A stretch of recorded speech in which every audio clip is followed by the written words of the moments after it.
சோமபுரிங்கிற நாட்ட ராஜவர்மன் என்கிற மன்னர் ஆட்சி செய்து வந்தார். அவர்கிட்ட ஏராளமான படை வீரர்கள் இருந்தார்கள். ஆனா அந்த நாட்டு மன்னருக்கு மற்ற நாடுகளோட போர் செய்யணுங்கிற எண்ணம் இல்ல. அவர் தன் படை வீரர்களை கொண்டு தன் நாட்டோட உள்நாட்டு பாதுகாப்பை பலப்படுத்திக்கிட்டார். அதே போல் அவரோட நாட்டுல இருந்த விவசாய நிலங்களை நன்சை புன்சை என பிரிச்சார். அதுக்கேத்த மாதிரி அவர் வரியும் வசூல் செய்தார். அந்த வருவாய தன் நாட்டோட மற்ற காரியங்களுக்கு செலவு செய்து தன் நாட்டை வளமோட வைத்து கொண்டார் அந்த மன்னர். இவ்வாறு தன் நாட்டை நல்ல முறையில் ஆட்சி செய்துகிட்டிருந்த ராஜவர்மனுக்கு ஒரு பெரிய சோதனை வந்தது. அந்த வருஷம் அவரோட நாட்டுல பெரிய பஞ்சம் தலைவிரித்து ஆடியது. அவரோட நாட்டுல மழையே பெய்யவில்லை. இதனால பயிர்கள் கருகி விவசாயம் செய்ய முடியாம விவசாயிகள் திண்டாடினாங்க. மன்னர் ராஜவர்மனும் தன்னால முடிஞ்ச வரைக்கும் சமாளித்து பார்த்தார். விவசாயம் நலிந்ததால வரி கட்ட முடியாம விவசாயிகள் தடுமாறினாங்க. வரி கட்டாததால அவரோட நாட்டுல பண பற்றாக்குறை ஏற்பட்டது. அந்த நாட்டு மக்கள் அனைவருமே மிகுந்த துன்பம் அடைஞ்சாங்க. அப்போ ஒரு துறவி அந்த நாட்டுக்கு வந்தார்.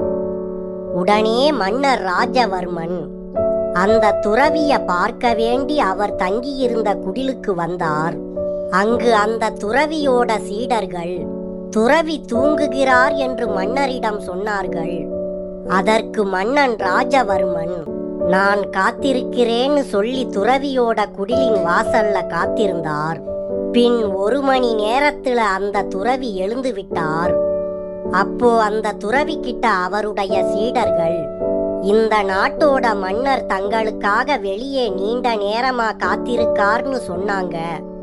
உடனே அந்த துறவி மன்னரை பார்க்கிறதுக்காக குடில்ல இருந்து அவரே வெளியே வந்தார். உடனே மன்னர் ராஜவர்மன் எழுந்து அந்த துறவியோட காலடிய வணங்கினார். இப்போ அந்த துறவி மன்னர் கிட்ட கேட்டார், ராஜவர்மா, இந்த நாட்டோட மன்னனான நீ எனக்காக ஏன் இவ்வளவு நேரமா காத்திருக்க வேண்டும்? என்னை எழுப்பிவிட உனக்கு அதிகாரம் இருந்தும் நீ ஏன் இவ்வளவு நேரமாக எனக்கு காத்திருந்தாய் என்று அந்த துறவி மன்னர் ராஜவர்மன் கிட்ட கேட்டார். அதற்கு மன்னர் ராஜவர்மன், முனிவரே, கற்றோருக்கும் வயதில் மூத்தோருக்கும் குருவுக்கும் உங்களை போல துறவரம் கொண்டோர்கிட்டையும் பணிவுடன் நடந்து கொள்வதுதான் மனிதகுல தர்மம். அதுக்கு மன்னன் மட்டும் என்ன விதிவிலக்கா என்றார். இத கேட்ட அந்த துறவி மன்னர் ராஜவர்மனிடம், உன்னோட பணிவும் பண்பும் என்ன வியப்படைய வைக்கின்றது. உனக்கு என்ன வேணுமோ கேள்னு சொன்னார். அதற்கு மன்னர் ராஜவர்மன் அந்த துறவி கிட்ட, என் நாட்டுல மழை இல்லாம கடும் வறட்சி ஏற்பட்டுள்ளது. இதனால என் நாட்டு மக்கள் சொல்ல முடியாத அளவுக்கு துன்பப்படுறாங்க. இதற்கு நீங்க தான் ஒரு வழி சொல்ல வேணும்னு பணிவோட கேட்டார். இத கேட்ட அந்த துறவி கொஞ்ச நேரம் கண்ணை மூடி அமர்ந்திருந்தார்.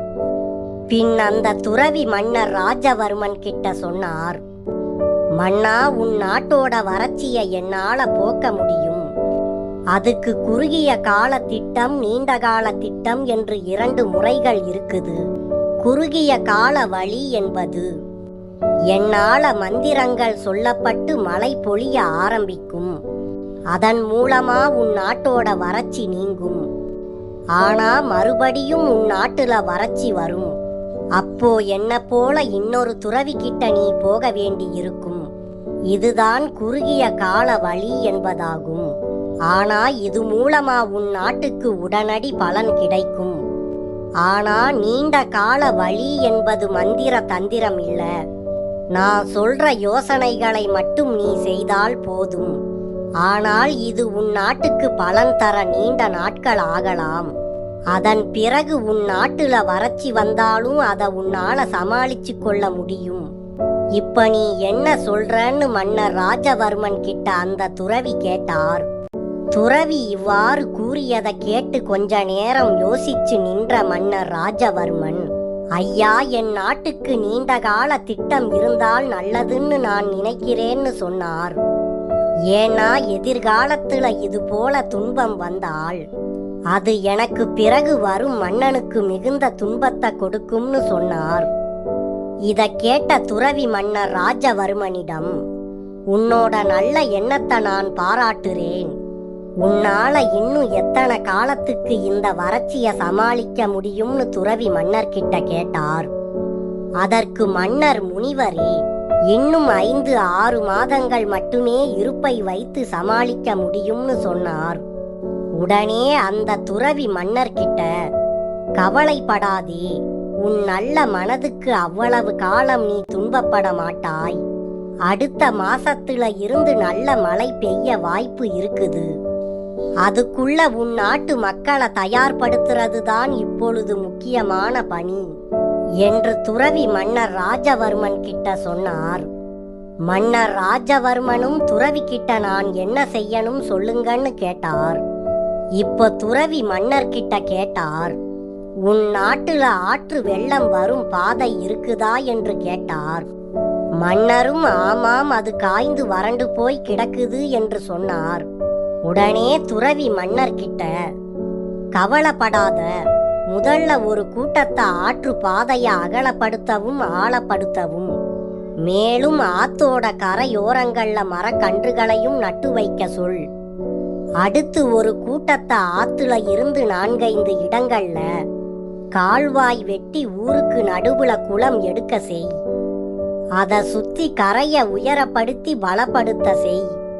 அதன் பிறகு 3ஆவதா ஒரு கூட்டத்தை நாடு முழுவதும் மரக்கன்றுகளை நட்டு தண்ணீர் விட்டு பாதுகாத்து வைக்க சொல். ஒவ்வொரு வீட்ல இருந்தும் வெளியேறும் தண்ணீரை ஒரு குழியில விட சொல். அதன் பிறகு ஒவ்வொரு விவசாயியையும் தன் விளை நிலத்தில் ஒரு குளம் போல வெட்டி தண்ணீரை சேமித்து வைக்க சொல். இறுதியாக ஆற்றில் வெள்ளம் வர்றதுக்கு முன்னாடி 4-5 இடங்கள்ல தடுப்பணை போல கட்டி வை. பெரும் வெள்ளம் வந்தாலும் வெள்ள நீர் வெளியேறி போகவும், வெள்ளம் வராத காலத்துல தடுப்பணையில தண்ணீர் தேங்கி நிற்கவும் ஏற்பாடுகளை செய்துவிடு. இதோட பலன்களை 1 வருஷத்துல நீ காண்பாய்னு துறவி மன்னர் ராஜவர்மன் கிட்ட கூறினார். அதுக்கு பிறகு மன்னர் ராஜவர்மன் துறவிய வணங்கி விடை பெற்றார். தன்னோட நாட்டுக்கு போன மன்னர் ராஜவர்மன் துறவி சொன்ன வேலைகளை அவசர அறிவிப்பாக அறிவித்தார். தன்னோட படை வீரர்களோட குடிமகன்களையும் இந்த வேலையில ஈடுபட செய்தார். விவசாயிகளும் அது வறட்சி காலமாக இருந்ததால இந்த காரியங்கள்ல மகிழ்ச்சியோட கலந்து கொண்டாங்க. அடுத்து 1.5 மாசத்துக்குள்ளாகவே நல்ல மழைய பார்த்தது அந்த நாடு.